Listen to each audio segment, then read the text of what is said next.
என் அன்பு குழந்தையே, நீ கேட்ட வரங்களை உனக்கு அள்ளித் தருவதற்காகவே உன் தாயானவள் இன்று உன்னை தேடி வந்திருக்கிறேன்.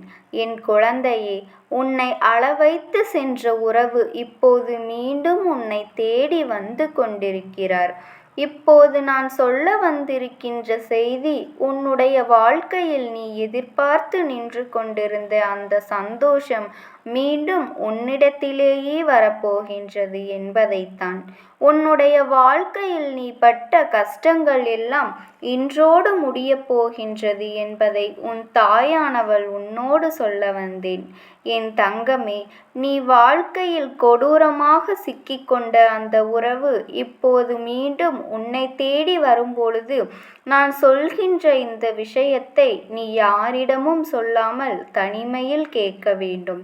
ஏனென்றால் ஏற்கனவே அதிகமான மன உளைச்சலில் இருக்கின்ற உன்னுடைய அந்த உறவு மேலும் வேதனைகளை அனுபவிக்க கூடாது அல்லவா? அவர்கள் மனதில் என்ன இருக்கின்றது என்பதனை வேறு யாரிடமும் நீ தெரிவிக்க கூடாது. உன் தாயானவள் அதை நான் ரகசியமாக உன்னோடு கூறப்போகிறேன்.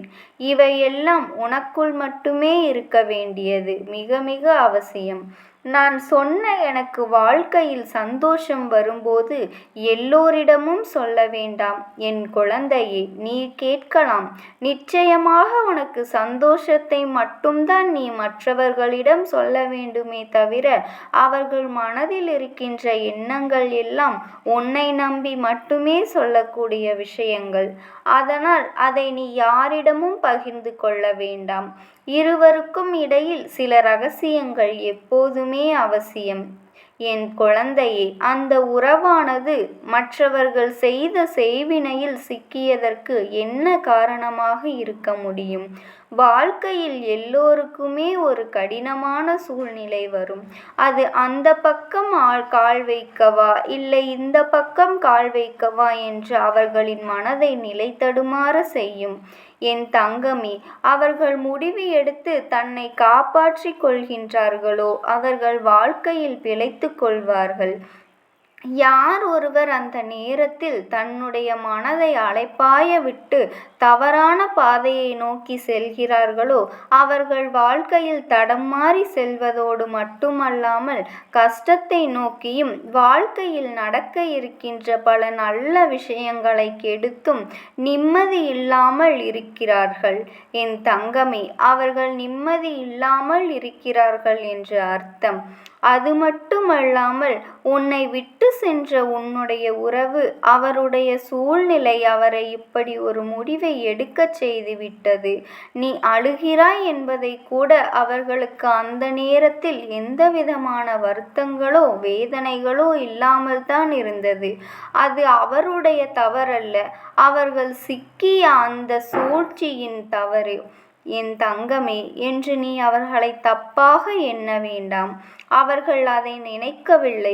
அன்று அவர்கள் சரியான முடிவினை எடுத்து இருந்தால் இன்று இத்தனை கஷ்டங்களை நீ அவர்களை அனுபவிக்க வைத்திருக்க மாட்டாய். ஆனால் அவர் என்னுடைய விதி, அந்த செய்வினையில் நான் சிக்க வேண்டும், அதிலிருந்து வருகின்ற கஷ்டங்களை அனுபவிக்க வேண்டும், வாழ்க்கையில் பல சந்தோஷமான நிகழ்வுகளை தொலைத்து பலனை கஷ்டமான நிகழ்வுகளை சந்திக்க வேண்டும் என்பது விதியாக இருக்கும்போது நம்மால் ஒன்றும் செய்ய முடியாது. ஏனென்றால் சிலருக்கு சில விஷயங்களை சொல்லி புரிய வைக்க முடியாது. தெரிந்து கொண்டால் மட்டும்தான் அவர்களுக்கு புரியும் என்பதில் எந்த ஒரு மாற்று கருத்தும் கிடையாது.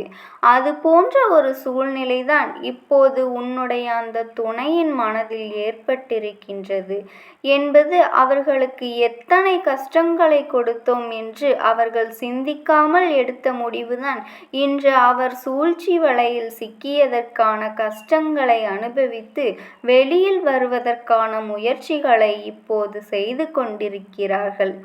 எப்படி யாரிடம் சிக்கினார்கள், இப்போது எப்படி வெளிவர முடியாமல் தவித்து நிற்பதற்கான காரணம் என்னவென்று உன் அம்மா, உன் தாயானவள் நான் சொல்கிறேன் கேள்.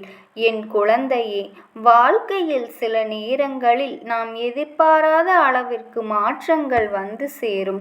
அந்த மாற்றங்கள் வரும்போது எதற்காக இந்த வாழ்க்கையை வாழ வேண்டும் என்று நினைக்க தோன்றும். வீட்டிலும் சரி, வெளியிலும் சரி, பிரச்சனைகள் வருவது சகஜம்தான். ஆனால் சிலரது மனநிலை அந்த பிரச்சனைகளை தெளிவாக ஏற்றுக்கொள்வதில்லை. எப்பொழுதும் வீட்டில் சண்டைகளும் சச்சரவுகளுமாக இருந்து கொண்டிருந்தால் வீட்டிற்குள் நிலையும் போதே நிம்மதியில்லாமல் இருக்கிறது என்றால் முதலில் வீட்டிற்கு வருவதை நிறுத்துகின்றார்கள்.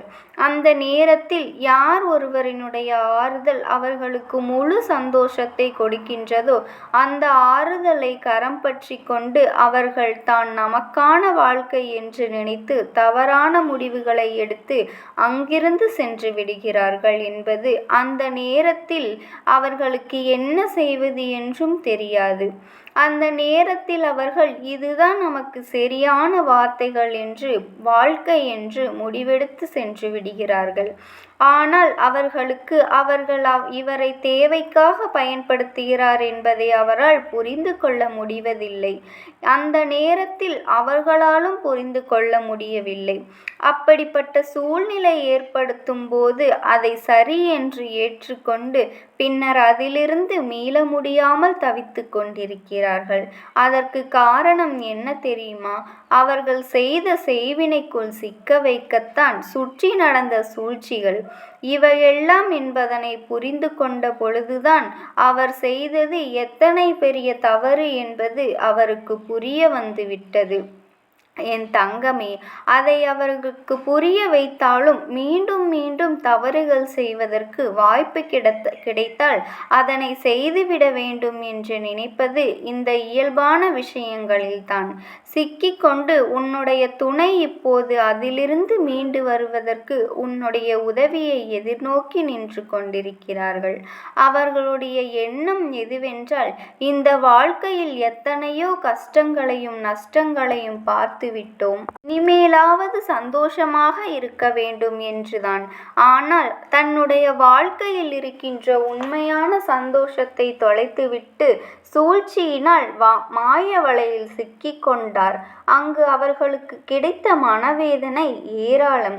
அதிலிருந்து மீண்டு வர நினைக்கும் போதுதான் அந்த இடத்தில் அவர்கள் உன்னோடு பேச வேண்டும் என்று ஆசைப்பட்டு அவர் மனதில் உள்ள அத்தனை ரகசியங்களையும் என்னிடத்தில் கொட்டி தீர்த்து இருக்கின்றார்.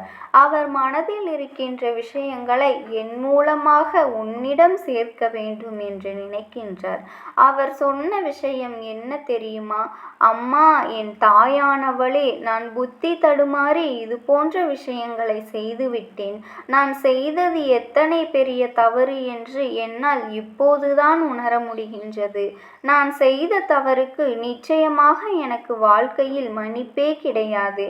ஆனால் யார் நினைத்தாலும் மன்னிக்காவிட்டாலும் என் மீது உயிரையே வைத்திருக்கின்ற என் துணை என்னை மன்னித்தால் போதும். மீண்டும் எனக்கு ஒரு வாய்ப்பு கொடுத்தால் போதும். நான் செய்த தவறுக்கு அவர்கள் காலடியில் நிச்சயமாக விழுந்து மன்னிப்பினை கேட்க விரும்புகின்றேன்.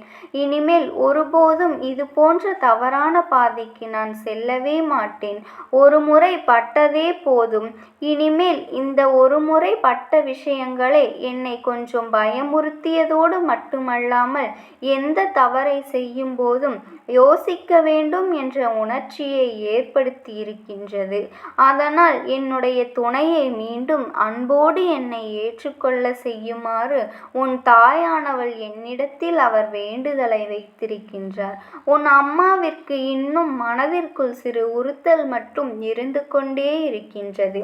எந்த ஒரு சூழ்நிலையிலும் இவர்களை பற்றி எந்த கவலையும் இல்லை என்று நினைத்து கொண்டு தேடிய வாழ்க்கை பெரிது. தனக்கு கிடைக்க இருக்கின்ற அந்த அற்புத சந்தோஷம், அந்த அற்புதம்தான் பெரிது என்று உன்னை நடுக்காட்டில் தத்தளித்து விட்டு சென்றவர்கள் மீண்டும் உன்னை தேடி வந்தால் அந்த பழைய அன்பினை கொடுத்தாலும் நாம் அவர்களின் மீது நம்பிக்கை அதிகமாக வைக்க வேண்டாம் என்ற மனநிலை என் குழந்தையாகிய உனக்கு வந்துவிடும் அல்லவா?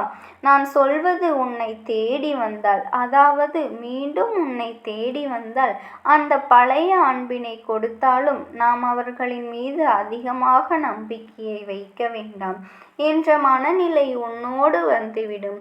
எப்போதுமே அதற்கான அந்த விஷயத்தை சந்தோஷத்தோடு பார்க்க முடியாது. இனிமேல் இந்த வாழ்க்கை என்ன கொடுத்தாலும், அது நமக்கு என்ன நடந்தாலும் உன்னை அது பெரிதாக பாதித்து விடாது. அதனால் எல்லாவற்றிலுமே கவனமாக இருக்கின்ற நீ இந்த வாழ்க்கையை மீட்டு மீண்டும் உன் கைகளில் கொண்டு வரும்போது நீ ஒரு தெளிவான முடிவினை எடுக்க வேண்டும். அதை சரியாக எந்தவித எதிர்பார்ப்பும் இல்லாமல் ஏற்றுக்கொண்டால் உனக்கு எப்போதும் சிறப்பாக என் குழந்தையாகிய உனக்கு இந்த அம்மாவினுடைய வார்த்தைகளும் ஆசீர்வாதங்களும் உனக்கு எப்பொழுதும் இருக்கும். இந்த தாயானவளின் சொற்களை கேட்ட நீ உன்னுடைய வேண்டுதலை நிறைவேற்ற எனக்கு இந்த ஒரு நாள் போதாது தங்கமே. ஏனென்றால் உன்னுடைய வேண்டுதல்கள் அவ்வளவு இருக்கின்றது. அதனால் நீ எதற்கும் கவலைப்படாமல் பொறுமையாக காத்திரு. உன்னுடைய வேண்டுதல்கள் அனைத்தும் ஒவ்வொன்றாக நிறைவேற்றப்படும். வருகின்ற அனைத்து நாட்களிலும் உன்னுடைய பிரச்சனைகளும் நீ நினைக்கின்ற அனைத்தும் நிறைவேறும் நாளாக நான் உனக்கு நடத்தி தருகின்றேன். எவ்வளவு கஷ்டங்களிலும் பிரச்சனைகளிலும் நீ மனதார என் நாமத்தை மட்டும் ஒரு முறை உச்சரி. உன் தாயானவள் உனக்காக என் இரு கரங்களை நீட்டி உனக்கு நிழலாக உன்னை பின்தொடர காத்து கொண்டிருக்கிறேன். ஓம் சக்தி. ஓம் ஆதிபரா சக்தி.